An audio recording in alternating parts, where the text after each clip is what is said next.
Manusia sejatinya diciptakan berpasangan, laki-laki dan wanita, hubungan perorangan yang tak mengenal sebelumnya.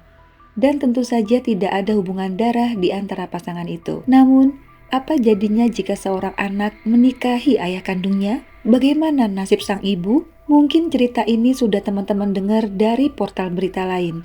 Tapi, di Secret Crime Stories, kalian akan menemukan fakta yang lebih mendalam. Sebelum mendengar cerita ini, alangkah baiknya untuk tekan tombol subscribe agar teman-teman semua bisa update tentang video menarik dari saya. Di sini saya akan membagikan cerita true crime kriminal yang tentunya menambah wawasan kalian tentang keadaan dunia saat ini. Jangan lupa siapkan hati dan pikiran kalian untuk menjadikan kasus ini sebagai pelajaran. Bermula pada tahun 1995, pemuda berusia 20 tahun bernama Stephen Pledel asal New York berkenalan dengan gadis di room chatting bernama Alyssa yang berasal dari Virginia, dan saat itu Alyssa berusia 15 tahun. Karena kenyamanan mereka dalam berteman online, akhirnya mereka pun memutuskan untuk menjadi sepasang kekasih. Setelah resmi berpacaran, Stephen Pledel terbang dari New York ke Virginia untuk tinggal dengan kekasihnya itu. Selama 1 tahun, mereka tinggal bersama di rumah Alyssa hingga akhirnya Alyssa pun melahirkan seorang putri bernama Dennis pada Januari 1997. Sejak awal Stephen memutuskan tinggal bersama Alyssa, ia sama sekali tidak ada keinginan untuk bekerja. Bahkan setelah Dennis lahir, ia pun tidak mau mengakui dan juga tidak menafkahi bayinya tersebut. Bagi Stephen, lahirnya Dennis adalah sebuah gangguan baginya. Stephen yang acuh dan sangat kasar kepada putrinya. Alyssa sering melihat lebam biru di tubuh Dennis. Bahkan, ia pernah memergoki Stephen menaruh Dennis yang masih bayi di dalam freezer, dengan alasan ia tidak mau mendengarkan tangisan putrinya itu. Beruntung Alyssa mengetahui kejadian tersebut dan Dennis berhasil diselamatkan. Karena kejadian ini dan Stephen yang tidak bekerja, membuat Alyssa berpikir bahwa Dennis dan Stephen tidak akan bisa disatukan. Akhirnya, Alyssa memutuskan agar Dennis diadopsi dan mereka bisa menikah secara resmi.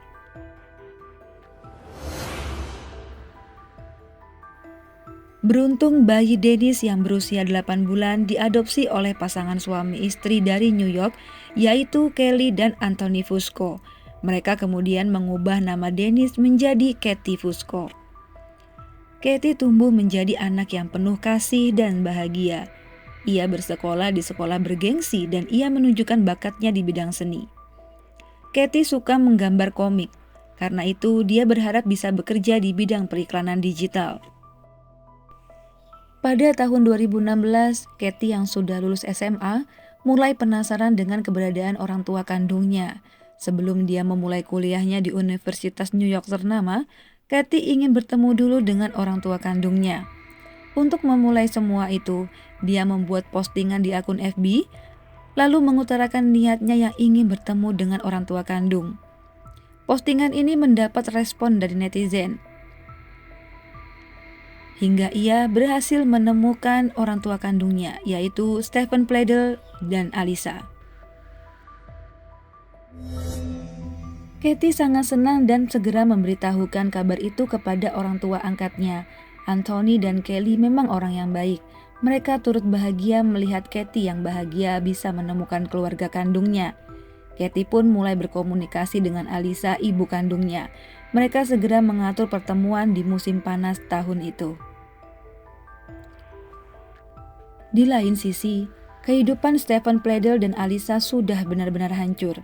Mereka memiliki 2 anak perempuan sesudah Katie. Masih dengan tabiat buruknya, Stephen Pledel tetap kasar dan tidak mau bekerja. Setelah kedatangan Katie, Alyssa yang sejak dulu merasa bersalah karena melepaskan putrinya itu sangat senang. Dia merasa sekarang mempunyai kesempatan untuk menebus kesalahannya. Alyssa meminta Katie supaya mau tinggal bersama mereka, dan tawaran itu pun disambut hangat oleh Katie. Katie pun meminta izin kepada orang tua angkatnya, dan orang tua angkatnya mengatakan dimanapun Katie bahagia, mereka juga pasti ikut bahagia. Akhirnya Katie menunda kesempatannya untuk kuliah di salah satu universitas ternama di New York dan memutuskan untuk pindah ke Virginia, tinggal bersama orang tua kandung dan 2 adik perempuannya. Mereka lalu memulai kehidupan mereka yang manis seolah telah menemukan bidadari mereka yang telah hilang. Menghabiskan waktu bersama layaknya sebuah keluarga, ayah yang mencintai putrinya, juga ibu yang mencintai putrinya. Begitu juga Katie yang menyayangi kedua orang tuanya. Namun, pada suatu hari, Alisa merasakan perubahan pada Stephen sejak Katie tinggal bersama mereka. Stephen tidak kasar lagi. Dia juga memotong rambut dan mencukur habis jenggot serta kumisnya. Bahkan yang lebih membuat Alisa tercengang adalah Stephen selalu memakai pakaian seksi dan ketat di dalam rumah. Alisa juga sering memergoki Stephen tidur di lantai kamar Katie. Alisa menegur Stephen dan berkata bahwa meskipun Katie anak kandung mereka, itu tetap hal yang tidak pantas. Stephen membentak Alisa dan menyuruh Alisa diam agar dia tidak ikut campur urusannya. Alisa lalu menceritakan perbuatan Stephen kepada Katie sewaktu bayi, agar Katie berhati-hati terhadap ayahnya dan bisa menjaga dirinya. Tetapi sama seperti Stephen, Katie tidak menghiraukan nasihat ibunya. Lalu pada November tahun 2016, Alisa dan Stephen bercerai. Stephen meninggalkan Alisa dengan kedua anaknya, sedangkan Katie kembali kepada orang tua angkatnya di New York. Namun, pada bulan Mei 2017, Alisa mengetahui bahwa ternyata Katie tidak benar-benar kembali ke orang tua angkatnya, melainkan tinggal bersama Stephen sebagai sepasang kekasih. Alisa pun marah dan tidak terima putrinya dimanipulasi oleh mantan suaminya. Lalu ia melaporkan hubungan inces itu ke pihak berwajib. Polisi pun menginterogasi mereka, namun tidak ada tindak lanjut dari kepolisian. Karena takut Alisa akan melaporkan mereka lagi, Stephen pun memutuskan membawa Katie, putri kandungnya itu, pindah ke North Carolina dan mereka mendaftarkan pernikahannya di Maryland pada tanggal 20 Juli tahun 2017. Mereka bisa melangsungkan pernikahan karena Katie tercatat sebagai anak dari orang tua angkatnya. Setelah itu mereka mengadakan pesta besar-besaran yang dihadiri oleh ibu Stephen dan orang tua angkat Katie. Namun sejujurnya mereka pun tidak setuju dengan pernikahan ini. Tapi karena Stephen berusia 42 tahun dan Katie yang berusia 20 tahun di mana mereka sudah dewasa dan tentunya bisa mengambil keputusan untuk hidup mereka. Kemudian di tanggal 1 September 2017, Katie melahirkan seorang putra dari ayah sekaligus suaminya yang diberi nama Kieran Pledel. Setelah itu Stephen dan Katie menetap di North Carolina, namun kebahagiaan mereka tidak berlangsung lama. Ternyata laporan Alisa masih berjalan aktif. Pada bulan Januari 2018, Stephen dan Katie resmi ditahan atas tuduhan perbuatan inces. Namun, beberapa hari kemudian mereka dibebaskan dengan jaminan dan juga mereka diharuskan berpisah. Katie kembali kepada kedua orang tua angkatnya dan Kieran sementara diasuh oleh ibunya Stephen. Setelah berbulan-bulan lamanya ia dijauhkan dengan Stephen, akhirnya Katie pun sadar bahwa perbuatannya sudah sangat salah. Untuk sekian lama, Katie menelepon Stephen dan mengatakan untuk benar-benar berpisah dan tidak ingin bertemu lagi. Hal itu membuat Stephen marah dan sakit hati. Pada tanggal 11 April 2018, Stephen datang menemui ibunya untuk mengambil Kieran. Dia berkata bahwa Katie ingin bertemu dengan anaknya. Saat itu ibunya mempercayainya. Namun begitu sampai di rumah Stephen langsung mencekik bayi 7 bulan itu hingga tewas. Jasad anaknya itu ditaruh di dalam lemari pakaian. Kemudian esok paginya ia berangkat menuju New York untuk melancarkan aksi balas dendamnya dan sakit hati kepada Katie juga keluarga angkatnya. Saat itu Katie dan keluarga angkatnya akan pergi mengunjungi rumah nenek. Katie dan keluarganya tidak menyadari bahwa mereka diikuti oleh Stephen.